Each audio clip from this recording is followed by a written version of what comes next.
Yeah, baby. Hey guys, hey Jim. Audio's going to be a little rough today because I forgot the microphone. Dummy. We're taking the 650i for a little drive, heading out to North Hollywood. It fixed itself. Last Friday, when I was driving it back from picking up the kittens, if you watched that video, the car broke. The traction control was stuck in the off position and the cruise control wouldn't work. And I turned the car off, let it sit, had a bite to eat, came out, started it back up. Problem was still there. Figured I was going to have to take it apart. And today, get in the car, start it up, self-healed. Yoo-hoo! That's the kind of repair work I like.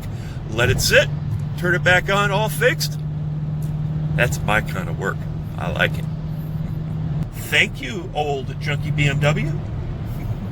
What a pleasant surprise. Look at that. No warning lights.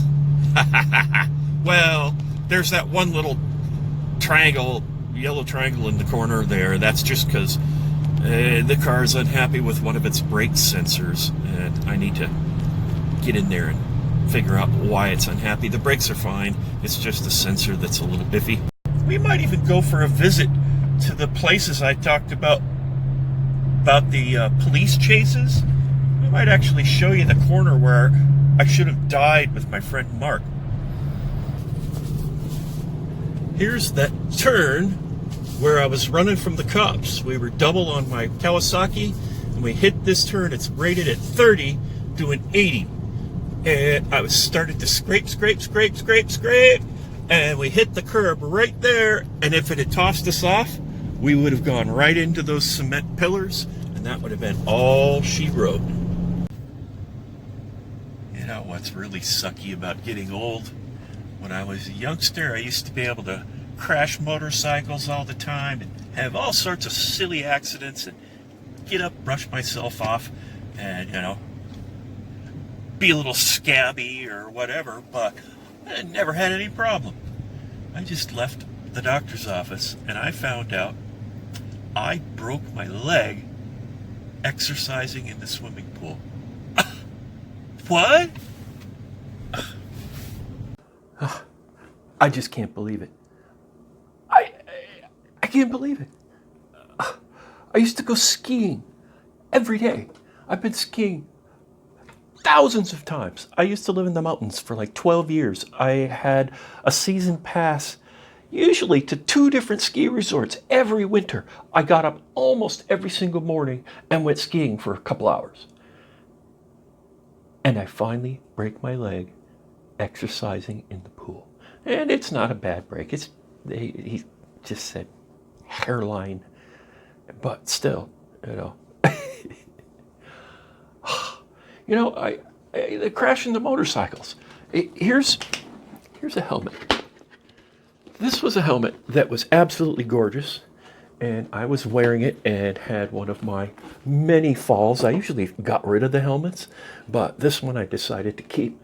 It's got a lot of road rash there. All of this damage happened in one accident. And of course, when it was all scratched up, I didn't like it anymore. And you're not really supposed to use them again without a big inspection after a big impact.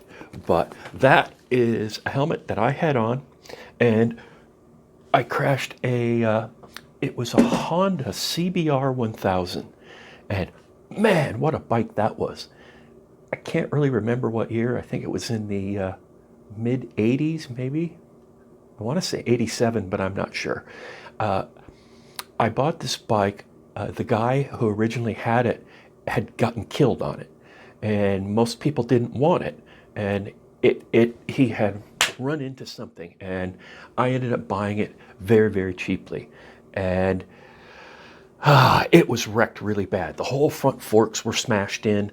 The frame was junk because where the forks mounted was twisted, and it was pretty much just trash. There was a few little body panels that were salvageable, and the rear wheel was salvageable. But what was really cool about that bike is the guy, it only had like 2,000 miles on it when he crashed it. And, oh, it was awful because the back of the gas tank where you sit it was just smashed in from where he'd smashed into the gas tank, and it had crushed. It was just awful. The nice part about this bike is it had low mileage, and he had spent, I think, about $4,000 with this hot rodding company called Vance and Hines, and they had taken this crazy fast bike. The CBR1000 Honda Hurricane was super fast bike for its day, and this Vance and Hines kit that this engine had made it just absolutely insane. So of course I wanted it, and so I bought the bike and in its wreck condition, and I took it over. I had a little furniture manufacturing shop in Burbank at the time, so I had a little space off on the side where bring in a bike and take it apart. And I bought another CBR1000 Hurricane that was also dirt cheap because it had like 65,000 miles on it. And the guy had ridden it back and forth across the United States. He commuted on it or some crazy thing where he racked up huge miles. And I think the bikes were only a year or two old then. I don't remember the exact years of anything here on this particular story. But I bought this one super cheap, high mileage. Only problems it had were, everything on it was worn out. So I put my hot engine in that. I rebuilt all of the suspension stuff and refreshed everything so it was nice and tight and a good frame. And, I put that crazy Vance and Hines engine in the high mileage frame, and I had an absolute rocket ship bike, and I had like $1,500 invested in the whole thing. So I painted it and made it look real pretty. And this helmet, when I bought this, it matched the bike because the bike was mostly black with some little red and gray highlights. So it was really neat. And then I crashed that bike so many times. And that particular crash, I was on Mulholland Drive and hit some water, and I was going a little too fast. And when I washed out in the water, there was no saving it. Front end went and on my side, sliding along, and I ended up sliding and tumbled a little bit. And luckily I was smart enough then, obviously, to be wearing a helmet. And by then I'd wised up and I started wearing a leather jacket at least. And this night I was wearing a fairly nice, once I started using safety equipment, I didn't scrimp. I didn't get the cheesy, Chinese leather jackets. I got the nice ones. I don't remember what brand this one was, but I think it was some European type racing jacket. And I slid and tumbled for quite a ways, and then I ended up down the hillside off of Mulholland in someone's ivy, and I ended up able to, I broke my left collarbone in this accident, but I was still able, it was nighttime, I was able to drag the bike out of the ivy and then with great labor get it picked up. It was hard to pick that thing up by myself, a little bit at a time, sticking my knee under the side, and then I finally got it up, but my left collarbone is broken, so I couldn't grab the handlebars to run the clutch.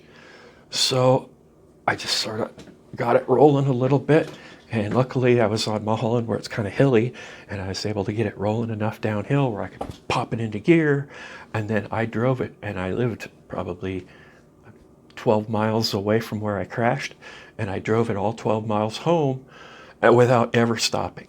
And I was shifting without a clutch, and I couldn't stop. I couldn't pull in the clutch. I'd never be able to get going again.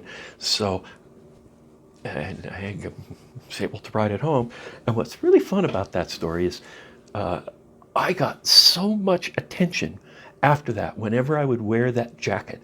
I mean, it was a really nice jacket to begin with, and now it's got road rash and grinds, and it was all ground up, and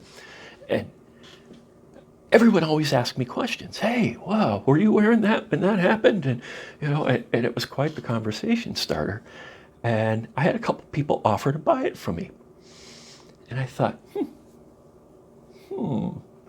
And I put it on eBay, and at the time, I think a brand new comparable type jacket was probably $400, $450, something like that.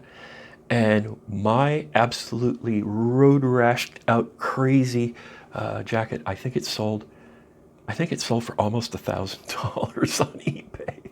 I did market it as a conversation starter. That's how I described it. Anyway, I can get through that. Well, I did break my collarbone, I guess, so that doesn't count as completely walking away. Anyway, I'm going to have to do, unfortunately for you guys, I'm not going to be able to work on the cars in the garage for a little while. I'll probably do a little bit out there, but I'm not going to be able to do any of the, like the transmission or any of that stuff that I was kind of thinking, or I'm thinking I'm going to actually do the engine on the VW Beetle, and I was going to jump into that pretty quickly here, and now I'm going to have to put that off for a couple weeks at least. But hey, I'm going to do some more painting videos, like the one about the Mercedes, and do a couple more of those. And yeah, so I'll still post a few things. You won't be too bored, Jim. Talk to you later.